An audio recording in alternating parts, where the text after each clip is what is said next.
नाज़रीन, तुर्की के एक आर्मी के आला हुकाम जो हैं, जिनका नाम अमीन दुंदार है, वो पाकिस्तान के अंदर मौजूद हैं। उन्होंने आर्मी चीफ से बातचीत। आर्मी चीफ ने भारत के ऊपर इल्जाम ये लगाया है कि भारत अफगानिस्तान की सरजमीन को इस्तेमाल करके पाकिस्तान के ऊपर हमला, तो लिहाजा हमें तुर्की से मदद चाहिए। यानी पाकिस्तान ने भारत को कंटेन करने के लिए अफगानिस्तान के अंदर तुर्की से मदद मांगी है, और तुर्की ने ये कहा है कि दोनों मुसलमान मुल्क मिलकर मुसलमानों के मसाइल हल करने के लिए तैयार हैं। अमीन दुंदार ने यह भी कहा कि हम तुर्की वालों को अब पाकिस्तान से कोई अलग नहीं कर सकता। नाज़रीन ग्रामी, अफगानिस्तान के हालात इतने खराब हो चुके हैं कि भारत उसकी एक्सप्लॉयटेशन करना चाहता है, और पाकिस्तान ने अफगानिस्तान का बॉर्डर भी बंद कर दिया है। की वजह यह है कि बहुत सारे जो दहशतगर्द हैं वो इस चीज का फायदा उठाकर पाकिस्तान की सिक्योरिटी फोर्सेस को निशाना बना सकते। नाज़रीन ग्रामी, आपको ये भी बता दें कि तालिबानों ने सिर्फ आज 11 अजला पर कब्जा किया है, तो भारत इस चीज का फायदा उठाकर पाकिस्तान के ऊपर हमला कर सकता। नाज़रीन ग्रामी, तुर्की के जो अमीन दुंदार हैं, आर्मी के जो आला हुकाम, उसने क्या पाकिस्तान के बारे में कहा और पाकिस्तान किस तरह भारत और इंटरनेशनल लेवल के ऊपर थ्रेट करेगा पाक तुर्की के दुश्मनों को, आज की इस वीडियो में हम देखेंगे। छोटी सी गुजारिश है कि आप हमारा यूट्यूब चैनल स्नाट टीवी को सब्सक्राइब कर ले, घंटी के निशान को दबा ले, ताकि लेटेस्ट न्यूज आप तक बर वक्त पहुंचती रहे। देखिए कि अमीन दुंदार जो हैं वो पाकिस्तान के अंदर मौजूद हैं, और उन्होंने आर्मी चीफ के साथ बात। उनका ये कहना है कि हम भारत के खिलाफ पाकिस्तान की हर मुमकिन मदद करने के लिए तैयार हैं। हम जंगी एक्सरसाइजेस पाकिस्तान के साथ करेंगे, हम पाकिस्तान के साथ नेवल एक्सरसाइजेस करेंगे, और हाल फिलहाल के अंदर तो पाकिस्तान की एयरफोर्स तुर्की गई, जहां पर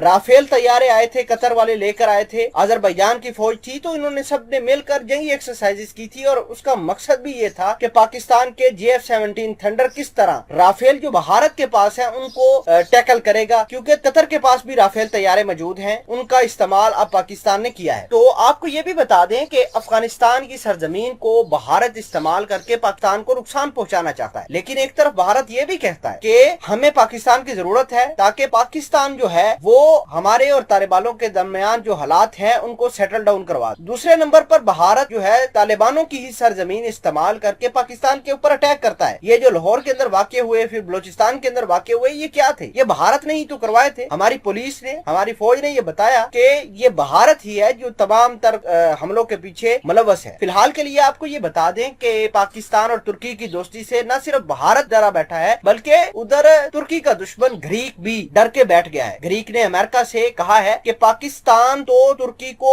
एटॉमिक वेपन्स की टेक्नोलॉजी दे रहा है, पाकिस्तान के ऊपर चेक एंड बैलेंस रखा जाए, तुर्की के ऊपर भी चेक एंड बैलेंस रखा जाए, ताकि तुर्की अपने वेपन्स बना ना पाए। अगर तुर्की ने वेपन्स बना लिए तो पूरी दुनिया के अंदर हड़कंप मच जाएगा। नाज़रीन ग्रामी, अहम बात यह है कि तुर्की वाले लगातार पाकिस्तान के अंदर और पाकिस्तान वाले तुर्की के अंदर जाकर मामलात सेटल कर रहे हैं। नाज़रीन ग्रामी, ये तमाम तर चीजें ये चीज बताती हैं कि उम्मत मुसलमान अब सही डायरेक्शन में जा रही है, और आज तो तुर्की के अमीन दुंदार ने भी कह दिया कि अब तुर्की को पाकिस्तान से और पाकिस्तान को तुर्की से कोई अलग नहीं कर सकता।